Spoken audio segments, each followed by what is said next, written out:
एक कपल को देख पाते हैं जो कि अरनमनाई कादु कोलीमलाई तमिलनाडु के जंगल में थे, जहाँ पर ये दोनों ही कैंप फायर लगाकर एंजॉय कर रहे होते हैं। लड़के का नाम राम होता है जो कि वहाँ पर लकड़ियाँ लेने के लिए थोड़ी दूरी पर चला जाता है, जहाँ उसे बीच रास्ते में एक त्रिशूल दिखता है जो कि काफी अजीब बात थी, जिसे वो साइड में रखकर एक छोटे से कुल्हाड़ी से एक पेड़ के तने को काटने लगता है ताकि वो उसकी मदद से आग जला पाएगा। जिसके बाद वो उस तने को काफी मुश्किलों से तोड़ता है और अंदर एक कील निकली हुई उसे दिखाई देती है और उसी वक्त उसे अचानक से एक जोर का झटका लगता है जिससे कि वो पीछे जा गिरता है। कि तभी वो नोटिस करता है कि पेड़ के अंदर से कुछ बाहर आ रहा था और जैसे ही वो चीज बाहर आती है तो उसके सामने एक काली गुड़िया थी जो कि काफी भयानक थी दिखने में, जिसको वो जैसे ही हाथ में लेता है कि तभी वहाँ पर एक अननोन एंटिटी उसके सामने आ जाती है। अब डर के मारे वो चिल्लाने वाला था लेकिन उसकी आवाज ही रुक गई थी, या फिर ये कहें कि इस एंटिटी की शक्ति ने उस आवाज को ही दबा दिया और अगले ही पल वो उस पर हमला करके उसे खत्म कर देती है। अब आप ये सोच रहे होंगे कि जो राम की गर्लफ्रेंड थी वो वहाँ पर क्यों नहीं आई थी, तो उसने अपने कानों में हेडफोन लगाए हुए थे। लेकिन जब वो नोटिस करती है कि राम काफी देर से गायब है तो वो भी वहाँ पर जाती है और जैसे ही वो उस गुड़िया को अपने हाथ में लेती है तो वो एंटिटी उसको भी खत्म कर देती है। हम उसके चिल्लाने की आवाज को सुन पाते हैं, जिससे कि एक बात तो साफ हो जाती है कि वो जो कुछ भी है उस गुड़िया के ऊपर किसी तरह का काला जादू होगा और या फिर कोई आत्मा उससे जुड़ी हुई होगी जो कि आजाद हो गई थी। खैर अब कुछ महीने बीत जाते हैं और हम एक दोस्तों के ग्रुप को देखते हैं जिसके अंदर 5 लोग थे, जिनके नाम चरण, मीना, जेरी, सेतु और चारू थे। जहां पर चरण और मीना कपल होते हैं और ये सभी मिलकर उसी शुरुआत वाले जंगल में ट्रैकिंग करने का प्लान बना रहे थे।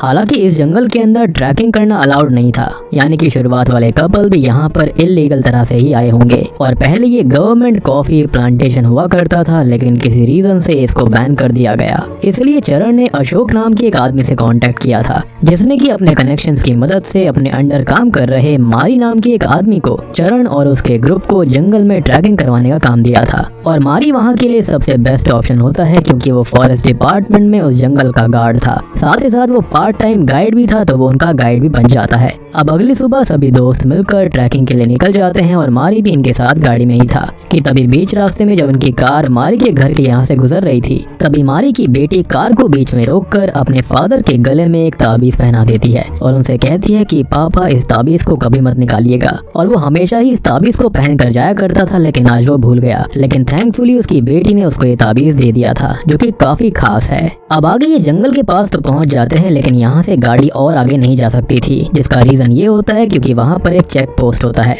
जिसके चलते इनको अपनी गाड़ी वहीं पर छोड़नी पड़ती है। और उस वक्त हम मारी के एक फ्रेंड को देख पाते हैं जो कि उसी के गाँव का था, तो वो उस गाड़ी में बैठ जाता है और उसकी देखभाल करने लगता है। अब आगे कुछ ही दूरी पर चलने के बाद जब जंगल शुरू होने वाला होता है तभी मारी सभी से ये कहता है कि अगर आपको जिस किसी को भी कॉल करके कुछ बताना है तो अभी बता दीजिए क्योंकि यहाँ से आगे सिग्नल्स नहीं मिलेंगे। जिस पर मीना उसको ये पूछती है कि अगर हम किसी मुसीबत में फंस गए तब क्या होगा, क्या तुम्हारे पास कोई वॉकी टॉकी वगैरह नहीं है। जिसके जवाब में मारी कहता है कि हमें डिपार्टमेंट की तरफ से ऐसा कुछ दिया ही नहीं गया है और अगर आप लोग मेरी बात मानते रहेंगे तब आप किसी भी मुसीबत में नहीं फंसेंगे। अब आगे कुछ देर चलने के बाद इनको एक जगह पर पानी बहता हुआ दिखाई देता है जिसे देखकर मीना और चारू उसमें जाकर एंजॉय करने लगते हैं, जिस दौरान वो बहुत ही ज्यादा शोर मचा रहे थे। जिस पर मारी उन्हें वहाँ से जल्दी निकलने के लिए कहता है। अब इस चीज का वो ये कारण देता है कि यहाँ पर जंगली जानवर आ सकते हैं और वैसे भी इतना शोर मचाना ठीक नहीं है। जिसके बाद वो दोनों वहाँ से बाहर तो आ जाते हैं लेकिन मीना मारी के ऊपर अंदर ही अंदर गुस्सा हो रही थी। खैर कुछ ही देर के बाद में ये अचानक से एक जगह पर पहुंच जाते हैं जहाँ पर रेस्ट्रिक्टेड एरिया का बोर्ड लगा हुआ था और वहाँ पर ढेरों घंटियां बंधी हुई थी, जिसको सेतु हाथ लगा देता है और अगले ही पल वो घंटियां पुरानी होने की वजह से गिर जाती हैं क्योंकि जिस रस्सी पर उस घंटी को बांधा गया था वो रस्सी बिल्कुल गल चुकी थी। अब मारी ये सब देखता है और ये कहता है कि हमें यहाँ से नहीं जाना चाहिए, ये खतरनाक जगह है और ऐसा कहते हैं कि यहाँ पर कोई आत्मा रहती है। अब ये बात सुनकर तो मीना का गुस्सा 7वें आसमान पर चला जाता है। वो मारी से कहती है कि क्या तुमने हमें बच्चा समझा हुआ है और तुम हम सभी को हर जगह जाने के लिए मना क्यों कर रहे हो। जिस पर बाकी सब भी मीना की बातों से एग्री करते हैं लेकिन मारी के बार बार कहने पर सभी उसकी बातों को मानकर दूसरी तरफ से जाने लगते हैं। जिस बीच चारू को एक जगह से अजीब सी आवाज आ रही होती है और उसी के पीछे वो सबसे अलग दूसरे रास्ते पर जाने लगती है, जो रास्ता एक खाई के पास जाकर खत्म हो जाता है। है और इस तरह से वो उस खाई के पास आ गई थी जहाँ पर अगले ही पल उसे ऐसा लगता है कि जैसे किसी ने उसे पीछे से धक्का दिया हो। लेकिन इससे पहले कि वहाँ पर कुछ होता, मारी पीछे से आकर चारू को पकड़ लेता है और चारू इस सोच में पड़ जाती है कि जब वहाँ पर कोई भी नहीं था तो किसने उसे पीछे से धक्का दिया होगा। हालांकि वो जल्दी ही इस बात को भूल जाती है जब उसके दोस्त उसके साथ मस्ती मजाक करने लगते हैं। इसी बीच चरण और मीना दोनों एक साथ बैठे हुए थे और जेरी अचानक से आकर उनकी फोटो लेने लगता है, जिसको देखकर वो दोनों ही वहाँ से उठकर भाग जाते हैं और एक पेड़ के पीछे छुप जाते हैं। जेरी को पहले ये बात समझ में नहीं आती कि सभी पेड़ के पीछे छुपे हुए हैं, लेकिन बाद में वो मीना को एक पेड़ के यहाँ पर देख लेता है और वो उसको कहता है कि तुम पेड़ से बाहर आओ, वहाँ से तुम्हारी अच्छी फोटो आएगी। जेरी की इतना कहते ही पेड़ की यहाँ से एक चुड़ैल बाहर आती है, जिसको अचानक से ऐसे देखकर उसे झटका लगता है और तभी कोई हाथ नीचे से जेरी का पैर खींचता है, जिससे कि वो अपनी जगह पर गिर जाता है और इससे वो बहुत ज्यादा डर गया था। तभी हम देख पाते हैं कि उसके पैरों पर किसी के उंगलियों के निशान भी आ गए थे, यानी कि जो कुछ भी उसके साथ हुआ वो बिल्कुल सच था। जेरी की इस हालत को देखकर सभी दोस्त सामने आकर उस पर हंसने लगते हैं, लेकिन वो उन्हें ये समझाने की कोशिश कर रहा था कि यहाँ पर कोई है और इस बात को लेकर वो इतना सीरियस हो गया था कि वो अपने ट्रैक को कैंसिल करके वहाँ से चले जाने की बातें करने लगता है। जब ये बात सेतु सुनता है तो वो उस पर गुस्सा होकर ये कहता है कि तुम तो हो ही डरपोक, चले जाओ यहाँ से। और उस वक्त चारों भी सेतु का ही साथ दे रही थी, जिस वजह से जेरी गुस्से में दोनों से ये कहता है कि अगर तुम्हारे अंदर हिम्मत है तो तुम दोनों बस जंगल के अंदर जाकर दिखाओ और जिस जगह पर रेस्ट्रिक्टेड एरिया का बोर्ड लगा है वहाँ से वापस आकर दिखाओ। अब ये सब बातें मारी भी सुन रहा था, लेकिन उस वक्त उसकी बात वहाँ पर कोई भी नहीं सुनता। जिसके बाद सेतु और चारू जेरी के चैलेंज को सीरियसली ले लेते हैं और एक बड़े से रेड रिबन को अपने साथ लेकर जंगल में आगे बढ़ने लगते हैं। जहाँ पर वो उस वक्त जिस जगह के पास से गुजर रहे थे वो वहाँ पर उस रिबन को बांध रहे थे ताकि वो रास्ता ना भटक जाएं। जिसके बाद रेस्ट्रिक्टेड एरिया के अंदर वो चले जाते हैं और वहाँ से कुछ ही दूरी पर उनको एक पुराना घर नजर आता है, जिस दौरान हम एज एन ऑडियंस ये गौर कर पाते हैं कि इनके ऊपर कोई नजर रख रहा था। फिर ये दोनों उस घर के अंदर जाते हैं जहाँ पर इन्हें वही श्रापित गुड़िया मिलती है जो कि शुरुआत में दिखाई दी थी, जिसे चारू अपने हाथ में ले लेती है और उसके साथ सेल्फी लेने लगती है कि तभी उसे अपने पीछे वही चुड़ैल नजर आती है जिसे हमने पहले भी देख रखा है, जिसको देखकर वो बहुत डर जाती है और फिर वो उसे बाहर भी नजर आती है, जिससे कि उसकी हालत खराब हो गई थी कि एक ही बार में वो दो जगह पर कैसे दिख गई। वो सेतु को बताने लगती है कि वहाँ पर चुड़ैल है, लेकिन उसे वहाँ कोई नजर नहीं आता। दूसरी तरफ चरण और मारी को इन दोनों की फिक्र होने लगती है, इसलिए वो उन्हें ढूंढने के लिए जाते हैं, जहाँ पर उन्हें बीच रास्ते में चारू घायल हालत में बेहोश मिलती है। पर जैसे ही दोनों उसके पास जाकर उसकी हेल्प करने लगते हैं तो चारू जोरों से हंसने लगती है और सेतु भी सामने आकर हंसने लगता है, जिससे कि दोनों समझ जाते हैं कि ये दोनों प्रैंक कर रहे थे और इससे उन दोनों को काफी गुस्सा आ जाता है। मारी फिर गुस्से में वापस बेस कैंप पर आने लगता है, जिसके पीछे चरण भी आ रहा था और तभी वो दोनों नोटिस करते हैं कि सेतु और चारू तो दोनों पहले से ही बेस कैंप पर थे और चारू डर से कांप रही थी, जिसको देखकर सडनली उनके दिमाग में ये सवाल आता है कि फिर वो दोनों कौन थे जिन्होंने इनके साथ प्रैंक किया था। जिसके बाद पीछे मुड़कर देखने पर चरण को चारू और सेतु जो कि उसी चुड़ैल के छलावे थे वो एक शैतानी मुस्कुराहट के साथ उनकी तरफ देखते हुए दिखाई देते हैं, जो कि अगले ही पल गायब भी हो जाते हैं, यानी कि ये चुड़ैल उनके साथ खेल रही थी।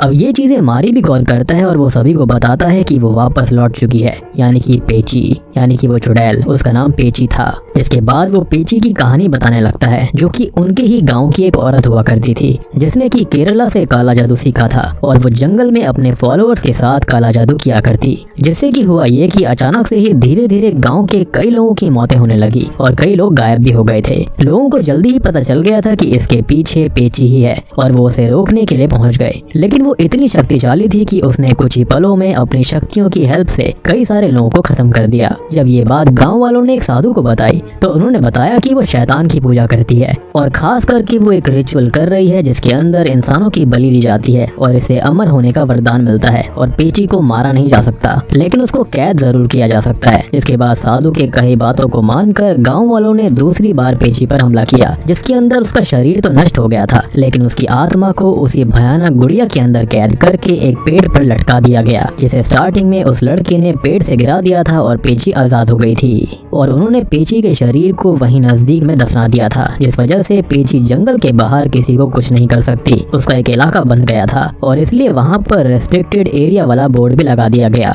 और ऐसा इसलिए किया गया था ताकि कोई भी उसके अंदर ना जा पाए। वो जो घंटियां थी शायद से वो पेची को रोकने के लिए थी, उसकी शक्तियों को रोकने के लिए, लेकिन वो तो टूटकर बिखर गया था। सबसे बड़ी बात कि यहाँ पर जो कॉफी प्लांटेशन थी उसको भी इसलिए ही बंद कर दिया गया था। और अब आपको समझ में आया होगा कि राम और उसकी गर्लफ्रेंड के साथ क्या हुआ था, उनको पेची नहीं मार दिया था। लेकिन अब ये काफी अंदर आ गए थे और चारू और सेतु तो पेची के घर के अंदर भी चले गए थे। अब ये कहानी सुनकर सभी डर जाते हैं और उसी वक्त जंगल से निकलने का फैसला कर लेते हैं। जिसके बाद सभी अपने सामानों को पैक कर रहे थे कि तभी जेरी को पता चलता है कि उसका कैमरा गुम चुका है। इसलिए वो वहाँ से जंगल की तरफ कैमरा ढूंढने निकल जाता है, क्योंकि उसके लिए वो काफी कीमती था। जिस पर मारी उसे 1000 बार रोकता है लेकिन वो नहीं सुनता। जिसके बाद मारी भी उसके पीछे जाने लगता है और कुछ ही दूरी पर जाकर जेरी को उसका कैमरा मिल जाता है, जिसको लेकर वो वापस लौटने लगता है। पर तभी वो अपने पीछे 2 मारी को देखता है, एक वो जो कि उसके करीब था और एक उससे दूर था। जिसको देखकर उसे ऐसा लगता है कि उसके पास वाला मारी छलावा होगा और इसलिए ही वो उसे धक्का देकर वहाँ से दूर भागने लगता है, जबकि वही असली मारी था जिसे उसने धक्का दिया और जो दूरी पर था वो पेची का छलावा था। अब आगे वो डर से भागते हुए उसी घर के अंदर चला जाता है, जहाँ पर अगले ही पल पेची आकर उसे मार डालती है। अब मारी जो कि जेरी के साथ गया था वो अकेला ही लौटता है, जिसे सेतु और मीना को लगने लगता है कि मारी ने ही जेरी को मार दिया होगा और ये सब भी मारी भी कर रहा है। यानी कि वो पेची वाली बात पर इतना यकीन नहीं कर रहे थे,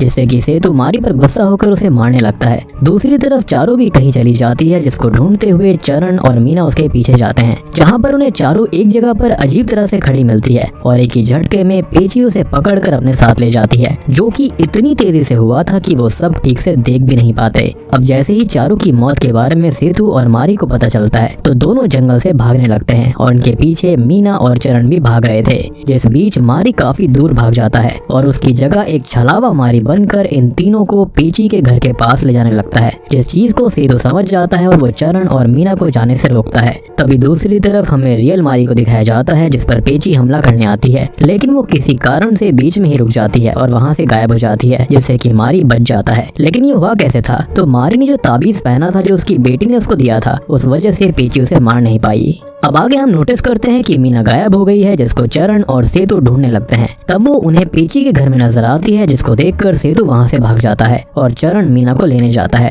तभी हम सेतु को देखते हैं, जिसे भागते हुए जेरी घायल हालत में नजर आता है, जिसकी वो मदद करने जाता है, लेकिन सून ही रियलाइजेस कि वो जेरी नहीं बल्कि वही चुड़ैल पेची है और अगले ही पल वो भी पेची का शिकार बन जाता है। वहीं चरण और मीना पेची के घर से दूर जा रहे थे और तभी उनके सामने मारी आ जाता है, जो कि उनको ये कहता है कि हमें जंगल से बाहर जाना होगा और तभी हम पेची से बच सकते हैं। जिस पर मीना चरण से कहती है कि इसकी बात का विश्वास मत करना, ये भी छलावा हो सकता है। जिस पर मारी कहता है कि मैं कोई छलावा नहीं हूँ और ये ताबीज उसका सबूत है। ये वही ताबीज है जिसे साधु जी ने मेरे पूर्वजों को दिया था और इसी वजह से उनके पूर्वज पेची के शरीर को नष्ट कर पाए थे, क्योंकि पेची बहुत ताकतवर थी और उसे मारना नामुमकिन था। इसलिए इस ताबीज पर उसकी शक्तियों का इतना असर नहीं होता। लेकिन ये सुनने के बाद भी मीना उसकी बात पर विश्वास नहीं करती, पर चरण के कहने पर वो मान जाती है। जिसके बाद दोनों एक दूसरे का हाथ पकड़कर मारी के हाथ को पकड़ लेते हैं, ताकि वो ताबीज उनको भी प्रोटेक्ट कर पाएगा। और वो जंगल के रेस्ट्रिक्टेड एरिया से बाहर भागने लगते हैं और जैसे ही वो उस एरिया के बाहर आने वाले होते हैं कि मीना का हाथ छूट जाता है और पेची एक ही पल में उसे वहाँ से लेकर चली जाती है, जिससे कि चरण बहुत ही ज्यादा टेंशन में आ गया था और वो मीना को ढूंढने के लिए वापस जाने लगता है। मारी उसे रोकने की बहुत कोशिश करता है, पर वो उसकी एक नहीं सुनता और फिर से रेस्ट्रिक्टेड एरिया के अंदर चला जाता है। अब उसे जल्दी ही समझ में आ जाता है कि उसका फैसला कितना गलत था, क्योंकि अंदर उसे मीना नहीं मिलती और अपने दोस्तों के डरावने छलावे उसे डरा रहे थे, उसे मॉक कर रहे थे। जिसके बाद पेची उसे मारने आती है, लेकिन वो उसके करीब आते ही वहाँ से अचानक गायब हो जाती है और चरण बच जाता है। तभी चरण अपने हाथ में मारी का वो ताबीज देखता है, जो कि उसके हाथों में तब आ गया था जब मारी उसे रोकने की कोशिश कर रहा था। अब चरण फिर जंगल से बाहर आने लगता है, जिस दौरान बीच में उसे मारी का मृत शरीर नजर आता है, जिसे पेची नहीं मारा होगा क्योंकि उसके पास ताबीज नहीं था। लेकिन हमको एक बात अजीब लगती है कि पेची तो रेस्ट्रिक्टेड एरिया के बाहर नहीं आ सकती थी, तो यहाँ पर उसने उसे आकर मार कैसे दिया? खैर चरण फिर जंगल से बाहर आ जाता है, जहाँ पर उसे मारी के उसी दोस्त की कार आते हुए दिखाई देती है, जिसके बारे में मैंने आपको याद रखने के लिए कहा था। और जब वो उसे रुकवाता है तो उसके अंदर शॉकिंगली मीना भी होती है, लेकिन तभी वो आदमी चरण को पंच मारकर बेहोश कर देता है, जो कि इस मूवी का सबसे बड़ा ट्विस्ट होता है। और जैसे ही फिर चरण की आंखें खुलती है तो वो अपने आप को पेची के घर में बंधा पाता है, जहाँ पर उसके सामने वो आदमी और मीना खड़े हुए थे। और दोस्तों अब यहाँ पर खुलते हैं इस मूवी के असली पत्ते। और तब हमको पता चलता है कि मीना अब तक किसी भी चीज को लेकर शॉक्ड क्यों नहीं हो रही थी या फिर वो बार बार मारी के ऊपर गुस्सा क्यों करती थी। तो असल में मीना कोई और नहीं बल्कि पेची की ही वंशज है और उसकी उत्तराधिकारी आने वाले समय में वही होने वाली है, यानी कि वो भी इसी खतरनाक तरीके का ब्लैक मैजिक करेगी। और जैसे ही मूवी की स्टार्टिंग में उस लड़की की वजह से पेची आजाद हुई थी, ये बात मीना की दादी को पता चल गई थी, क्योंकि कहीं ना कहीं शायद से वो भी उसी कल्ट से जुड़ी हुई थी और उन्होंने मीना से 13 लोगों के सेक्रीफाइस की बात करी, यानी कि पेची को जो चाहिए वो पाने के लिए उन्हें शैतान को अभी भी 13 और सेक्रीफाइस करने होंगे, क्योंकि पेची के खत्म होने से पहले खाली 13 और सेक्रीफाइस बचे हुए थे। जैसा कि उस साधु जी ने बताया था कि अगर पेची ने और भी ज्यादा लोगों का सेक्रीफाइस दिया तो वो अमर हो जाएगी। अब देखो इन 13 में से 2 लोग तो पहले ही खत्म हो गए, यानी कि राम और उसकी गर्लफ्रेंड, यानी कि वही स्टार्टिंग वाला कपल। अब यहाँ पर खाली 11 बचे हुए थे सेक्रीफाइस के लिए। अब ऑब्वियस सी बात है कि पेची वाले इलाके में कोई भी खुद से तो जाएगा नहीं। गवर्नमेंट और बाकी सब ने वहाँ पर रेस्ट्रिक्टेड एरिया का बोर्ड लगा दिया था। राम और उसकी गर्लफ्रेंड तो बेवकूफ थे जो कि वहाँ पर चले गए। हो सकता है कि वो इन बातों पर यकीन नहीं करते होंगे या फिर ये भी हो सकता है कि बात उससे भी ज्यादा खतरनाक होगी। तो अब मीना की दादी ने मीना को ये काम दिया था कि पेची के पास उसे ही लोगों को लेकर जाना होगा। तो मीना ने चरण के साथ दोस्ती बनाई, उसके साथ रिश्ते में आने का नाटक किया और उसके दोस्तों के साथ वो शामिल हो गई और फिर बड़ी चालाकी से उन्हें इस ट्रैकिंग के लिए मना लिया। वो होता है ना, आप किसी को उकसाओगे, इंटरेस्ट दिलवाओगे तो इंसान वहाँ पर चैलेंज के रूप में चला जाता है। यहाँ पर सेम चीज हुई थी। यहाँ तक कि सबसे बड़ी बात ये होती है कि जैसा मैंने आपको बताया था कि जो पेची की शक्ति थी वो उस रेस्ट्रिक्टेड एरिया तक थी, लेकिन मारी को उसके बाहर मारा गया था। तो मारी को पेची ने नहीं बल्कि मीना ने खुद चाकू की हेल्प से मारा था और यही कारण था कि मीना को मारी पसंद नहीं था, क्योंकि वो इनको खतरे वाली जगह से दूर रखना चाहता था, जबकि मीना का तो मकसद था कि वो लोग उस जगह पर जाएं। साथ ही साथ आपने ये भी गौर किया होगा कि मीना कई बार मुसीबत में फंस रही थी, लेकिन एक बार भी पेची ने उसे नहीं खत्म किया। और इसके अंदर मारी का फ्रेंड भी मीना का साथ दे रहा था, जो कि असल में उसका फ्रेंड नहीं था बल्कि उसके फ्रेंड होने का नाटक कर रहा था, यानी कि वो पेची का फॉलोअर है। और वो मीना की दादी को मीना के साथ स्टार्टिंग से उन सबको जानता था। अब सच सामने आने के बाद में मीना और वो आदमी चरण को उसी घर में बंदा छोड़कर चले जाते हैं, जिसके बाद पेची उसके सामने आती है और चरण की चीख के साथ उसका भी खात्मा हो जाता है। अब मूवी के एंडिंग सीन में हमको बताया जाता है कि 13 सेक्रीफाइस इसमें 7 तो हो चुके हैं और अब 6 बाकी हैं, यानी कि इस मूवी का सीक्वल आना तो बिल्कुल पॉसिबल है और आएगा भी, क्योंकि ये बहुत बड़ी हिट हुई है मूवी। और अब मूवी के एंडिंग सीन में हम ये भी देख पाते हैं कि वहाँ पर एक नया ट्रैकिंग ग्रुप आता है जो कि वहाँ पर पिछले ट्रैकिंग ग्रुप को ढूंढने आया था, जिसके चलते मुझे लगता है कि पेची को उसके बाकी सेक्रीफाइस भी मिल जाएंगे, या फिर हो सकता है कि मीना ही उन सबको लेकर आई होगी। और बूम, इसी के साथ में पेची मूवी यहीं पर खत्म हो जाती है। तो दोस्तों ये थी पेची फिल्म की कहानी। अब देखो एक बार जब पेची का कोटा फुल हो जाएगा, यानी कि जब वो सारे के सारे सेक्रीफाइस देगी, तो उसका उत्तराधिकारी कौन बनेगा? वो होगी मीना, जो कि खुद के ह्यूमन सेक्रीफाइस देगी ताकि वो भी इमॉर्टैलिटी पा सके। यानी कि ये सिनिस्टर साइकिल इस तरह चलती रहेगी। लेकिन देखो जहाँ पर इविल होता है वहाँ पर गॉड के व्यक्ति भी होते हैं, यानी कि कोई ना कोई ऐसा जरूर आएगा जो कि इस चीज पर पाबंदियां लगा देगा। बाकी देखो ओवरऑल मूवी काफी इंटरेस्टिंग है, जो इसका कॉन्सेप्ट है और यहाँ पर जो इसका सस्पेंस है वो काफी बढ़िया लगता है। और देखो मीना के ऊपर मुझे स्टार्टिंग से ही शक हो रहा था, यानी कि वो बार बार बहुत ही ज्यादा मारी के ऊपर गुस्सा हो रही थी, जबकि बाकी ग्रुप जो था वो ऐसा कुछ नहीं कर रहा था। वो बार बार सबको फोर्स कर रही थी कि उनको रेस्ट्रिक्टेड एरिया में जाना चाहिए, और वो छोटे बच्चे नहीं है, उनको वो बता नहीं सकता कि उन्हें क्या करना है। तो ये चीज काफी ऑकवर्ड थी स्टार्टिंग से ही।